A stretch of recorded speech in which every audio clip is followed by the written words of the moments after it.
be deep.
Second think this.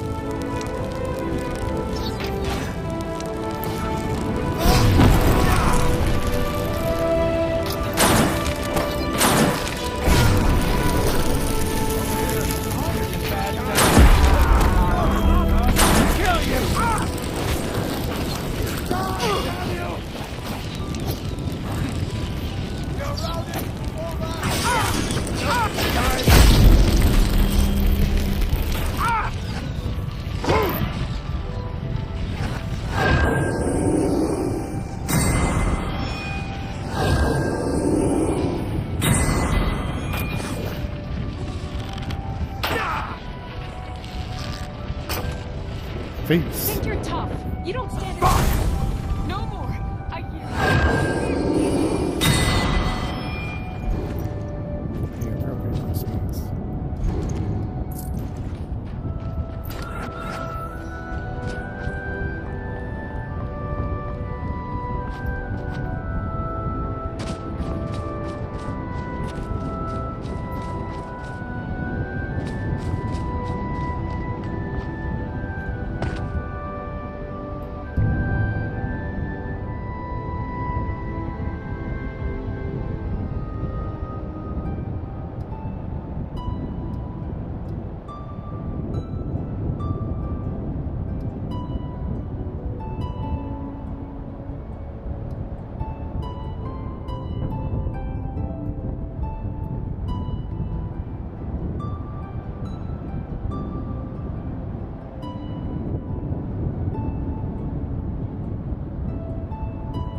Oh.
Let me ask you something, sweet.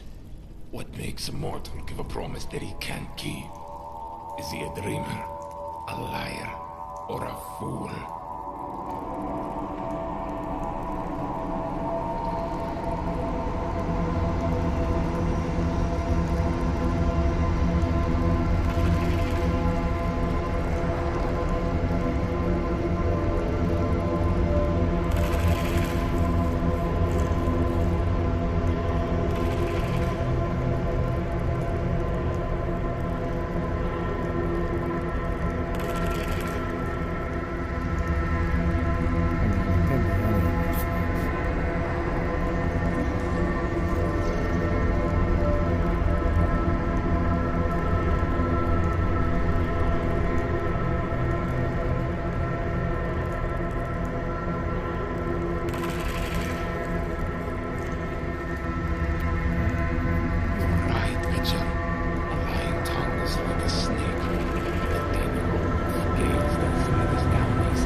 Sure that the next promise is kept.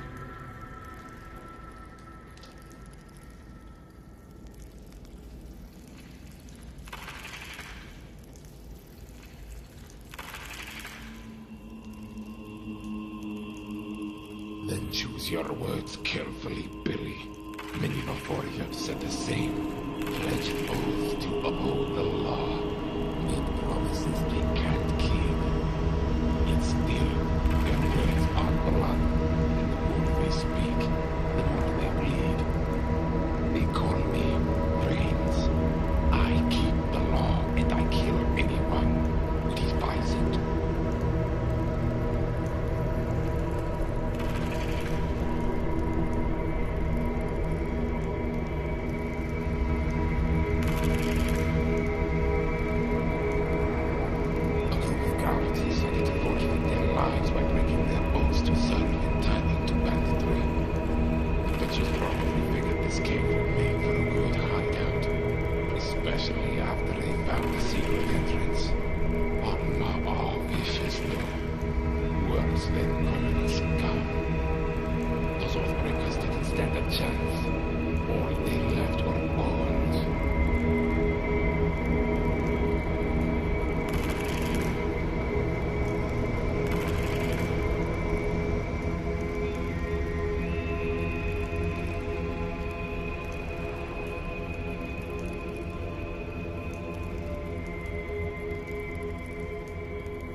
Fine.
Yes. Won't get away with that. Gonna split your belly like an old woman's purse.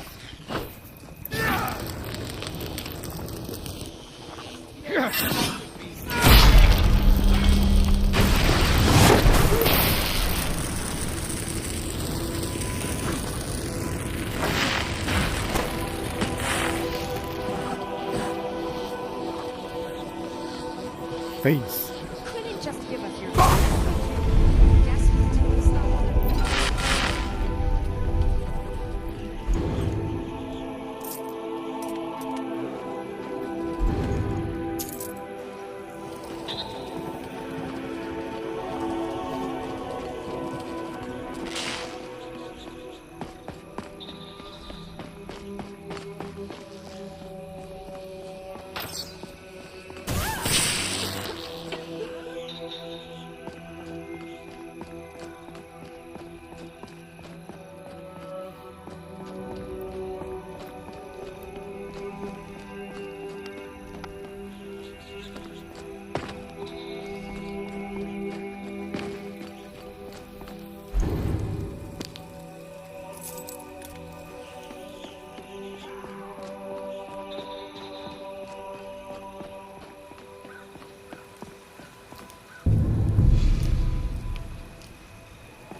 This is a surprise.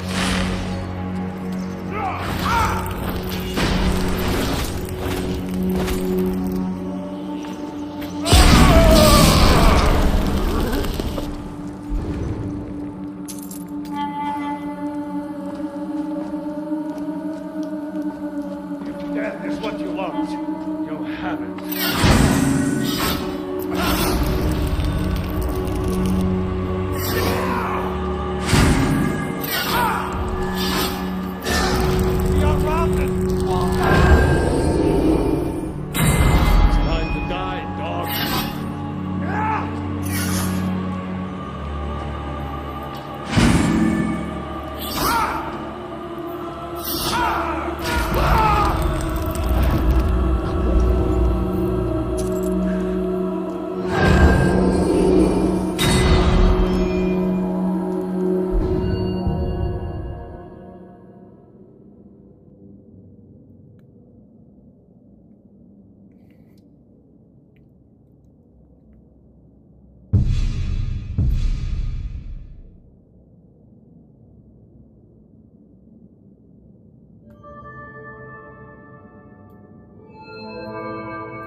I don't know what I want.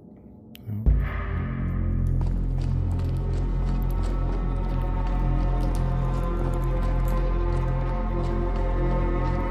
Thought I heard something.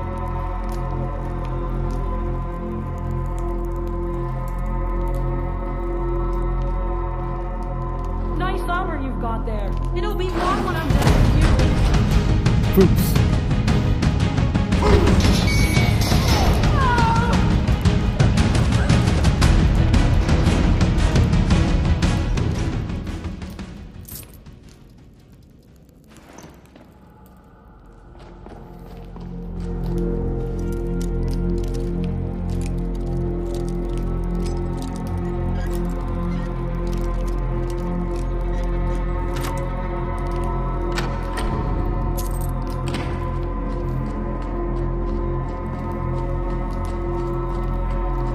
Can't get it open.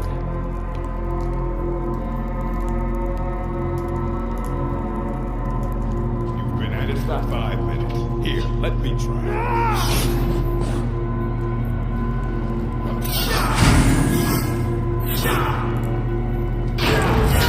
Son of a...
Find anything worthwhile yet?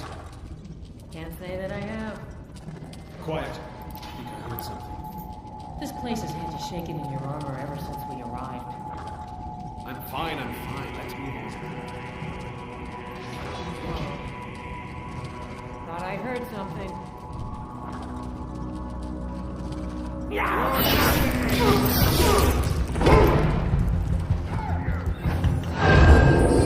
swear I'll kill you.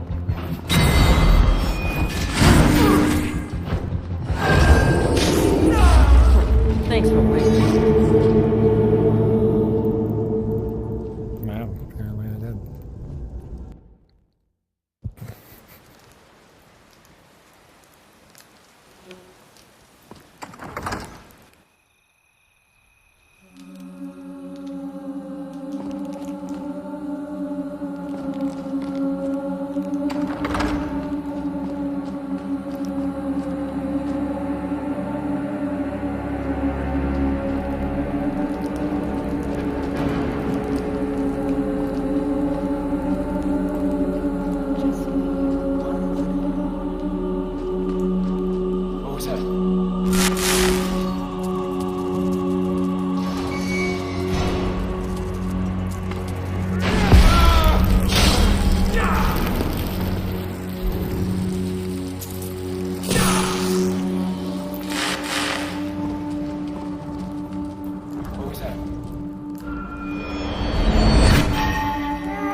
get it open.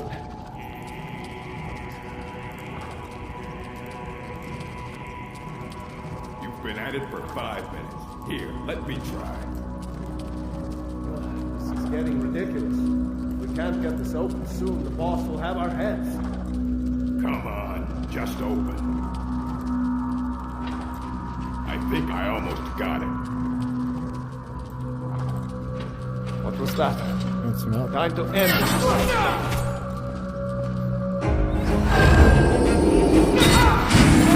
This is all you got.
East, Slen. East, Slen.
First fear is all, the second fear is none. The third each what it can, firmly number one. Here's the second, but only one alone.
Fus Roda.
Oh, nothing.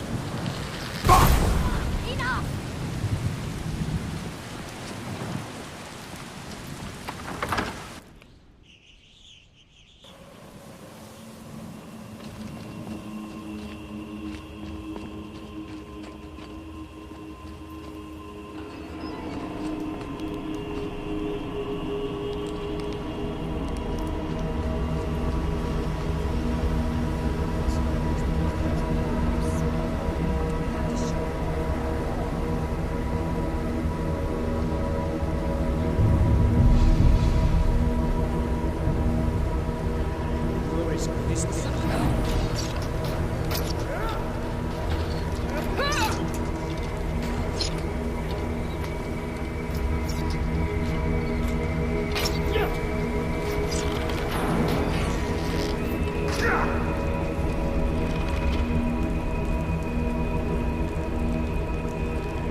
think that's fine.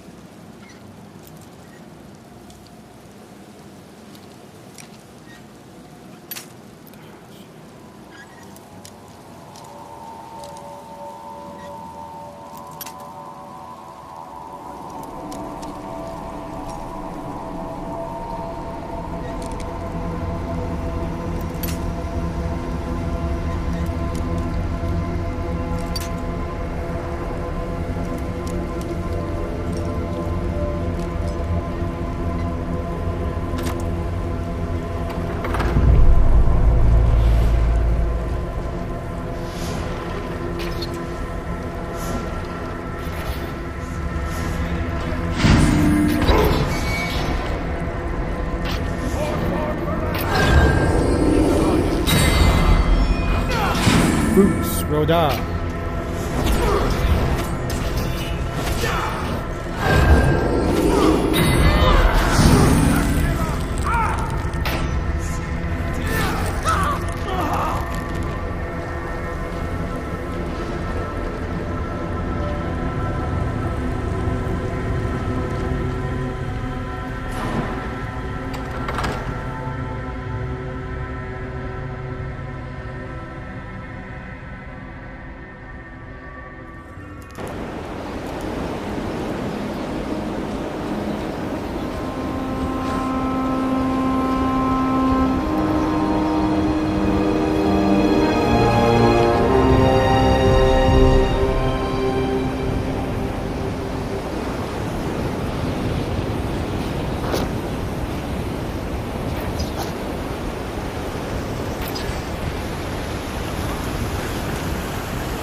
Who's Rhoda?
Come here. Face. I'll find this quick. Enough!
Face.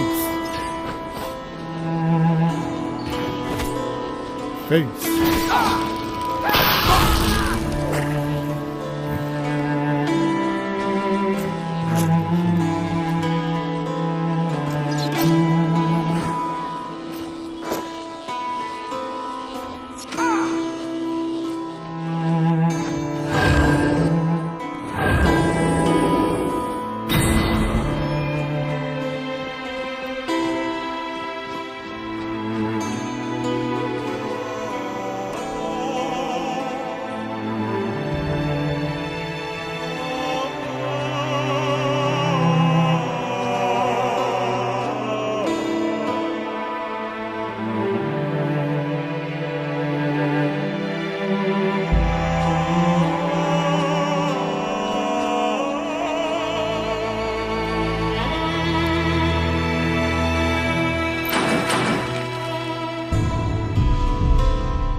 Never should have come here.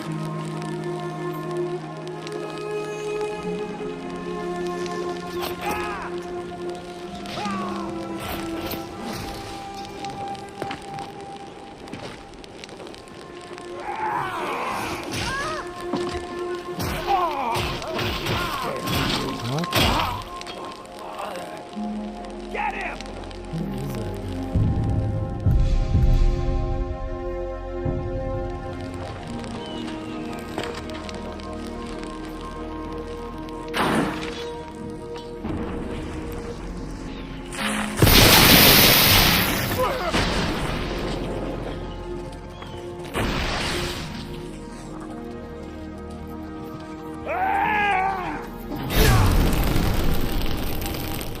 No one!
No.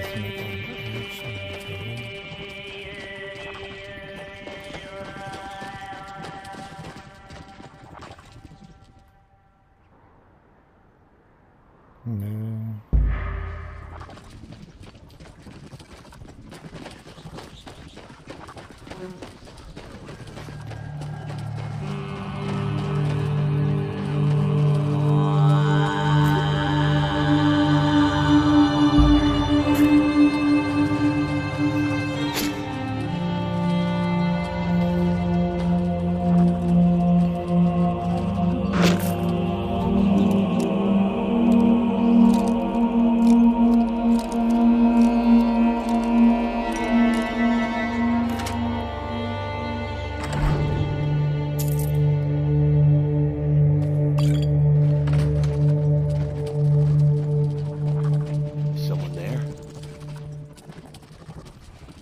Yeah!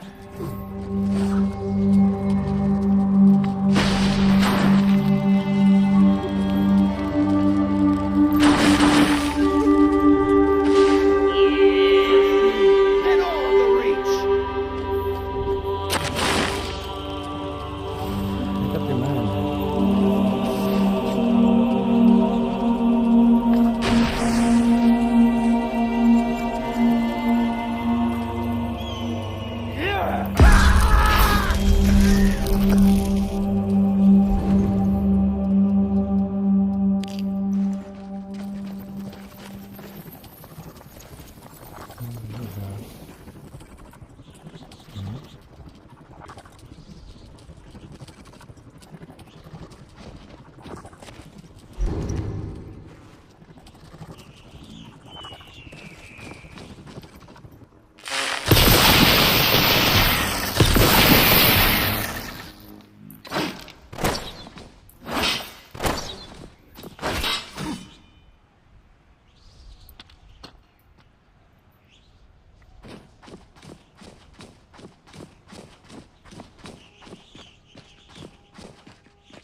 Well, that's incredible.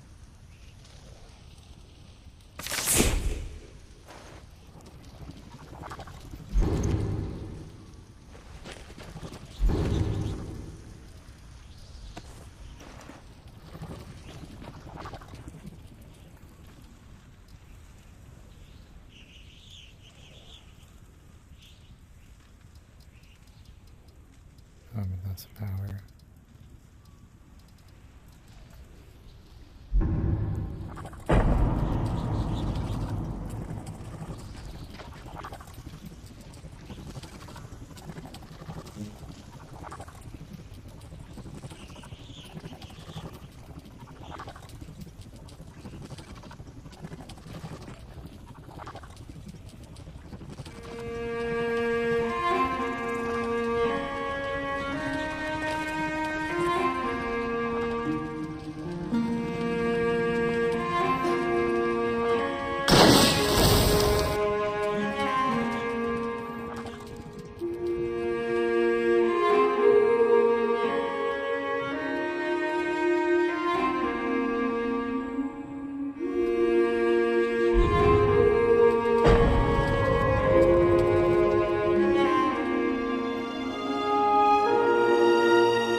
Tid.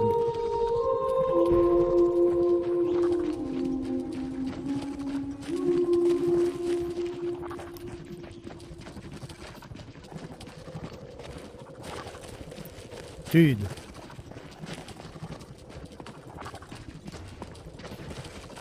Tid.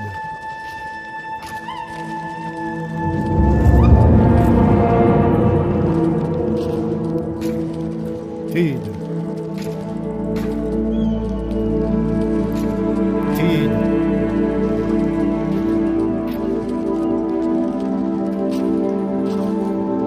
Tid.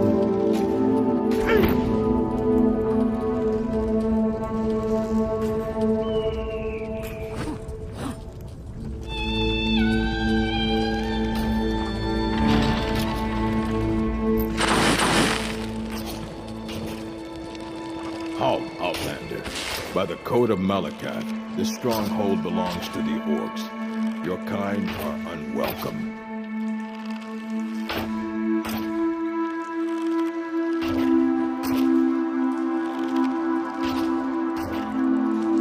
Tid.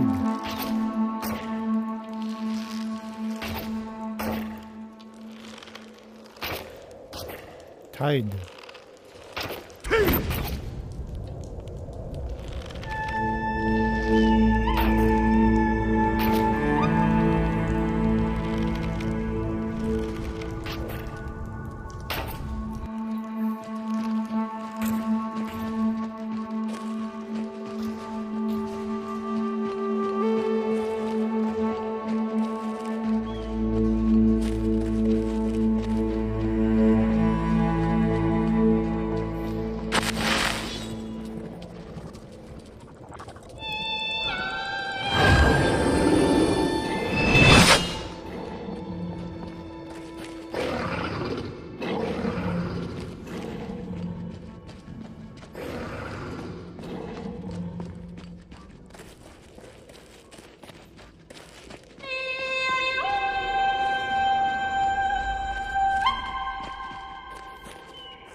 polishing of spears or lifting of tails, nor kneading of loaves did this courtship endure.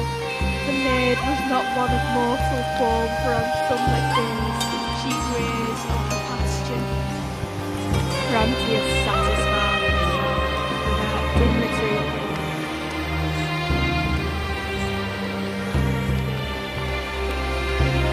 But the mistress stood strong. Holtor's truest protector. Her vengeance was instant. Tidings, honoured guest. My name is Beatrice. The raffish companion you see beside me goes by the name of Urza. The timing of your visit is rather impeccable. Urza has just secured a fresh skeever which we hope to prepare at the top of the hour. We welcome you to join us in the consumption of this delectable feast.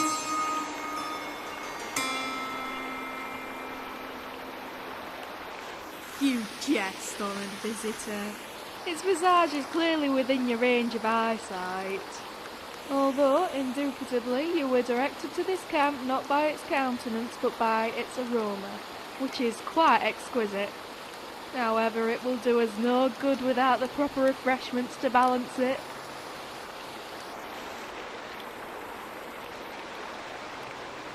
As host to our most honoured guest, I humbly apologise for my oratory failings. I am but an erstwhile savage, who only recently gained the powers of articulation.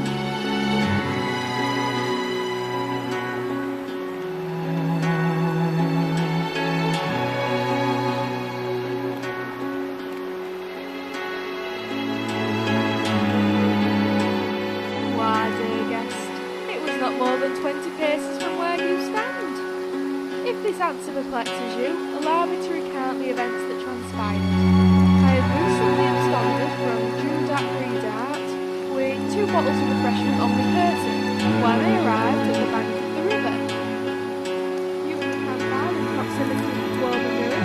I attempted to cross the town current, warily dipping my toes into its mouth. The falls it was inevitable, so I decided to abandon this pursuit, given that I am not well versed in swimming.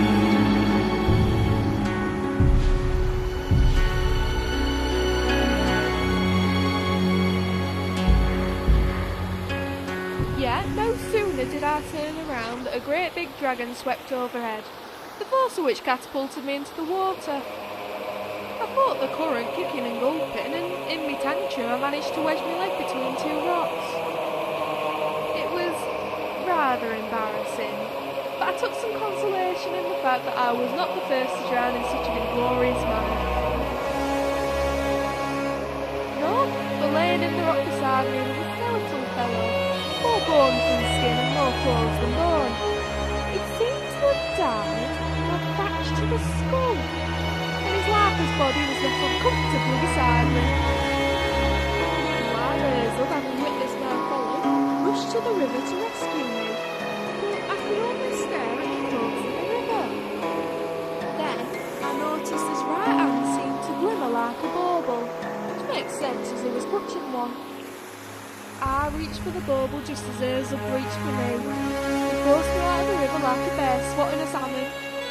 When I first spoke to Hazel, I didn't recognise the words, but they were none that I'd ever acquainted myself with before.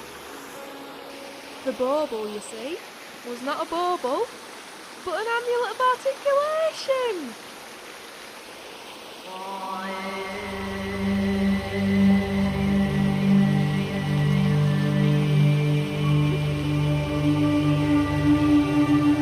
We are troubadours, celebrators of life.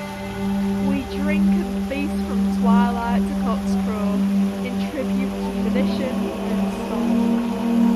Many peddlers, hunters and even forsworn will pay good coin for a warm fire, good drink and a verse from the Poetic Edda. The Poetic Edda is part of the living history of Skyrim, first passed on orally and then through the written word. From the campfires of memorable days to the taverns of forgotten nights, the poetry is passed on and added to by each generation. And while as our guest, the honour of the first verse is yours, I can fulfil this role in your stead. The choice falls onto you, humble traveller. If the gods bless and the moon strikes, then by all means feel free to recite.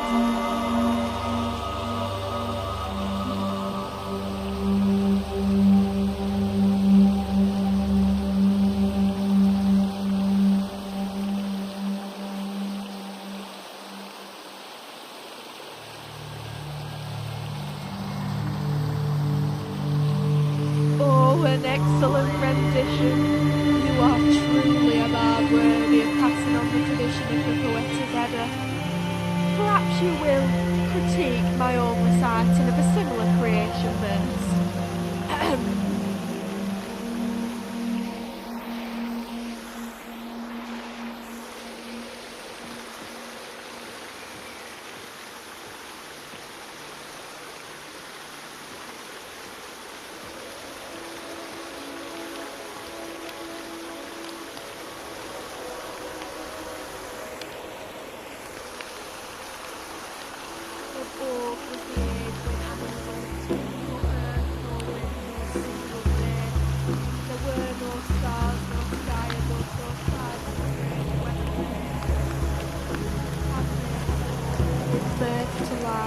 Nothing of nowhere, yet all I knew did was yawn and belch like a bag of empty air.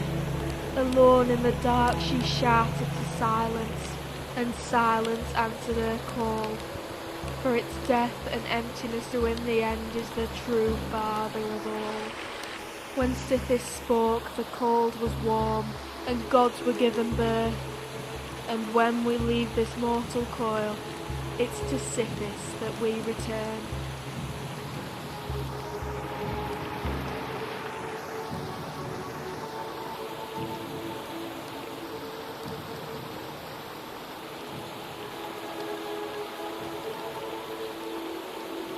What is backwards or forwards depends on our orientation. As we are facing each other, it is only natural for us to have opposing opinions.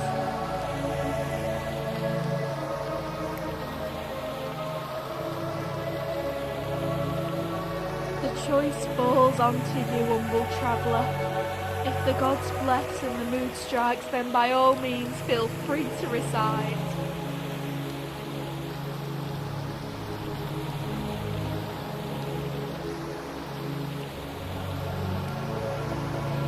Certainly.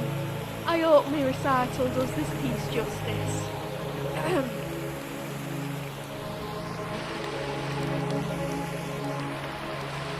The northern wolf ruled the earth and roamed the dense forest, tracking game and spilling blood, all for Hersene's glory. Then one day it met a hawk, perched high upon a bough, who filled its belly every day by stealing hunters' fowl.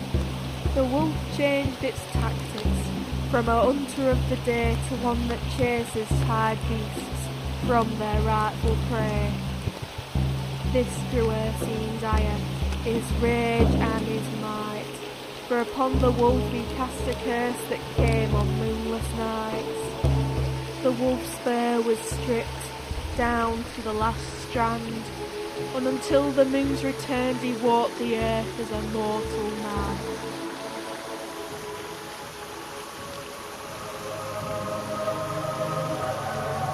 As our most timely and honoured guest, it is not my place to disagree, nor will I deny any other flattery you wish to send my way. Why, there could be no other place. It has been chosen by serendipity herself.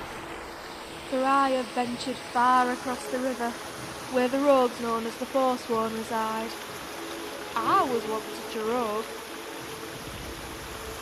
A disagreement over refreshments led to my departure. Verily, I was not alone in my thirst, for as I ventured north, another came south. My associate Urzug was slaving in the mines of Morca's Go when a similar thirst afflicted him and sent him to this location.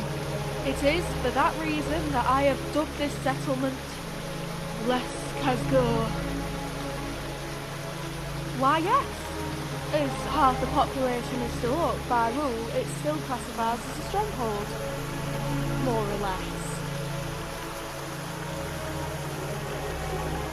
Why, the rule of estimation. If that is cause for confusion, allow this host to offer a guest an example. Take me associate here who stands roughly 2 1/4 sword lengths in height. For the sake of brevity, he might tell a stranger he is only 2 sword lengths tall, which does indeed convey his general stature. In this instance, one always rounds to the nearest whole number. Now, suppose you are exactly 2 1/2 sword lengths in height. Why, his distance from the numbers 2 and 3 would be equal. In this instance, the rules state we choose the next highest round number when making an estimate. The same rule applies to the composition of this settlement.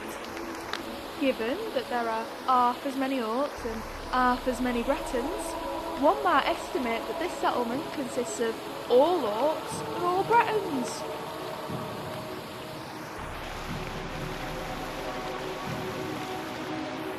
Verily, it seems this settlement is now completely without race, but instead one based on gender.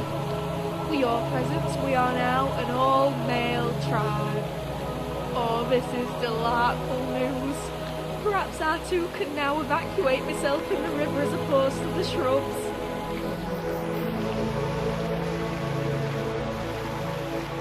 our honoured guest, we have the cleanest refreshments this world has to offer, although I cannot speak for the next. Now, when I say clean, I hope I am not misrepresenting the potency of our drink, as I am referring to a very specific type of clean. Well, the word clean can be defined in a variety of ways. There's clean like the Carth River, and clean like the smell of a brisk summer breeze. There is clean like the white of a freshly washed tunic, or clean like the inside of a recently scrubbed cauldron. Whether it is a clean towel, a clean river, or a clean shave, the difference is in the surface.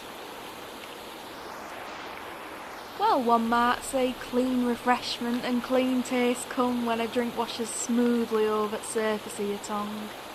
The refreshments we have gathered, on the other hand, seek to clean the surface of the mind. It can be imbibed or inhaled, smoked or suckled, but the result is the same: crystal clarity.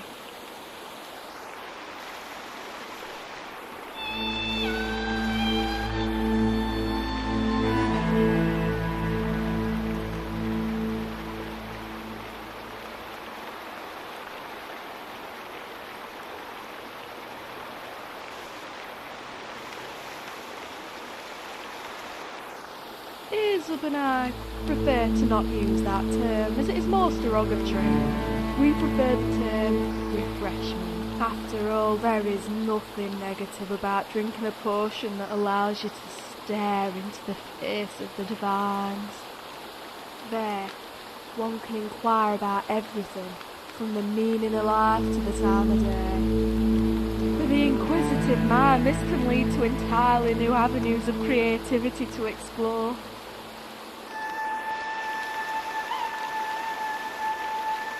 Why, by cleansing our guests of the banal, imagine every boring thought stranded in your mind, washed away by a tide of concentrated joy, while others hope for the improbable and dream the impossible. When your mind is cleansed of preconception, the impossible will dream of you. That's right. I ask you, traveller, when was the last time you dared to think of that which cannot be? In the time between this sentence and the last, I have witnessed two such fantastical events. Behind you, I saw a bear dressed in Thalma robes, trained to sniff out Talus worshippers. In the curve of its eyes, I saw the future, where the septum had been replaced by pieces of coke as Tamriel's most commonly traded currency. Perhaps our guest would like to give it a try.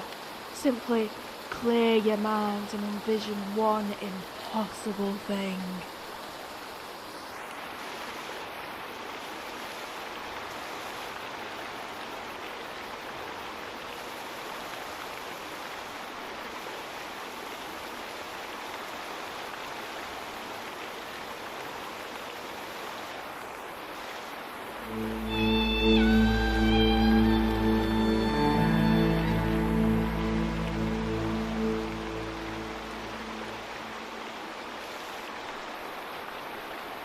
Our guest does realise that words are already a weapon of war, and that this scenario is not only probable but likely.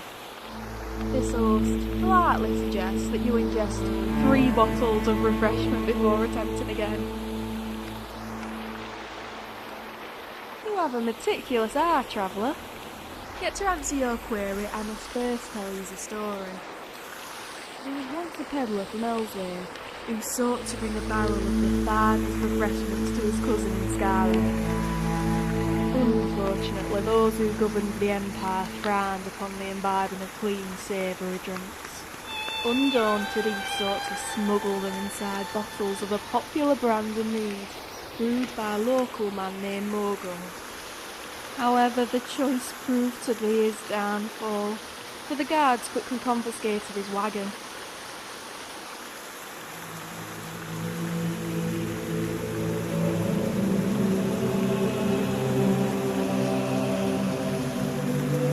Your assumption is correct. These guards were acting in their own interests.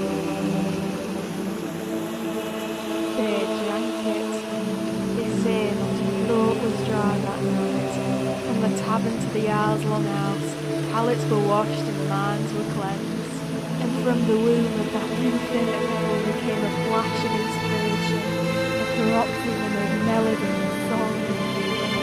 The bottles we store at this camp represent a harking back to that day, to the true spirit of the bard's tune.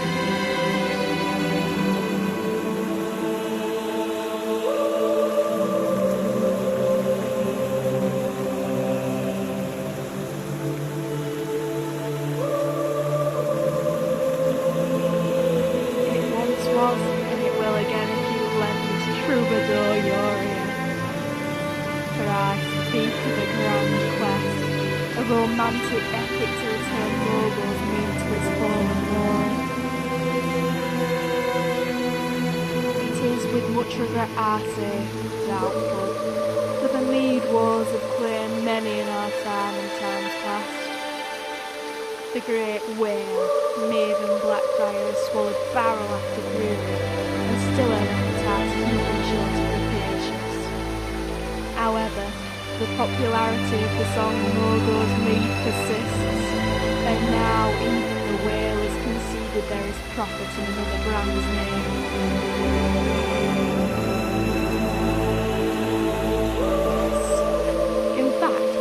Travelled to our ears of a party to unveil the drink under the whale's banner. They plan to replicate the original recipe, but alas not the recipe that inspired the song. This travesty of justice must be rectified immediately, and that is the quest I would have you endure.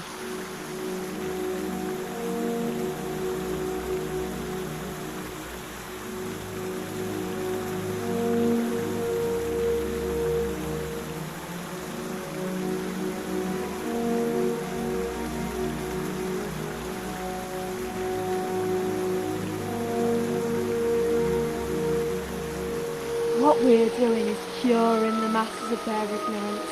You will lift the fog that covers their minds through the imbibing of clean refreshment. Thus your task is simple, for you need only replace the bottles. The refreshment will handle the rest. Here, a case of the finest Morgul's mead, specially brewed for added clarity. Now go. Henceforth to Blackfriar Meadery, go and champion the cause of our enlightenment.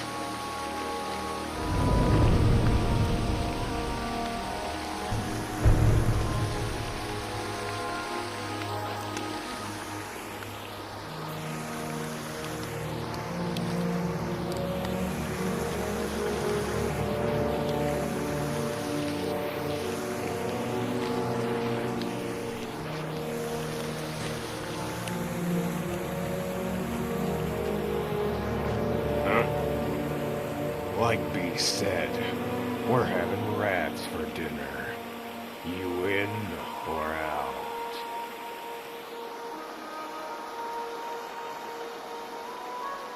Suit yourself. This last batch didn't taste so good anyway.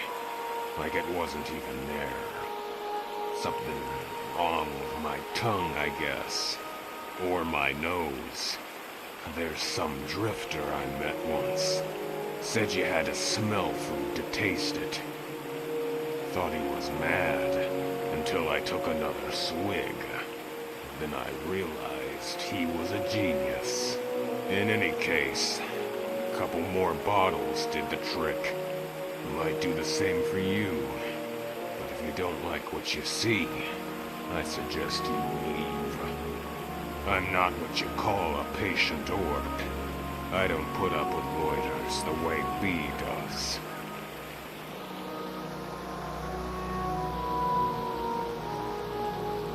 Well, now that you mention it, there is. Do you by chance know magic? As in, fire spells and things like that? Well, here's the thing.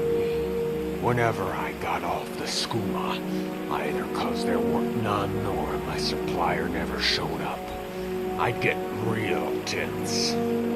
I'd be in the mine, and my teeth would start chattering louder than the pickaxes. Then there was the sweat. like taking a bath inside your clothes. I figured I was about to lose my mind if I didn't find something to fill the void. One night, I tell Bagrack I'm going out into the woods to gather my thoughts. She tells me, gathering thoughts, or just the one? Guess she knew what I'd been up to. Either way, she lets me out of the stronghold, and I just started walking. Good question. Maybe she didn't care, or maybe she didn't know after all. Never asked her what she meant by the one. Even I'm not that stupid.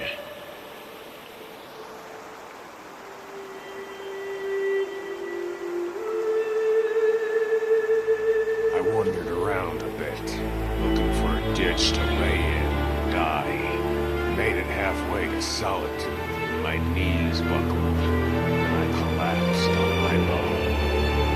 I must have been a sad sight. Even the rabbits started getting curious.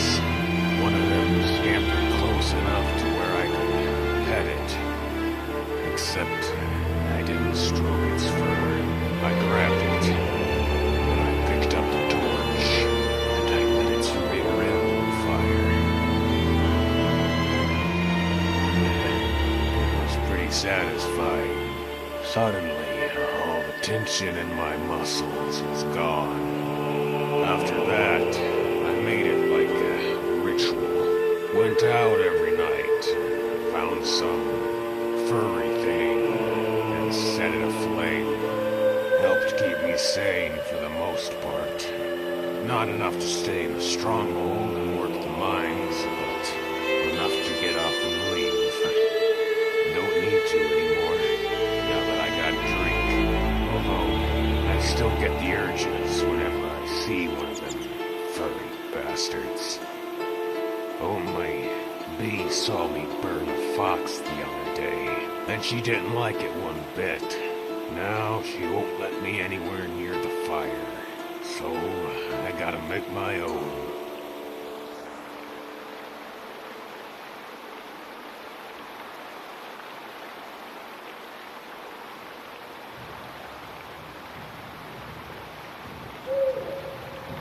Well, I drink skooma for breakfast, lunch, and dinner, and live with a beggar who thinks she's a bard. So no, I'm perfectly sane. In any case, if you weren't gonna teach me something I can use, then you best forget we ever had this conversation.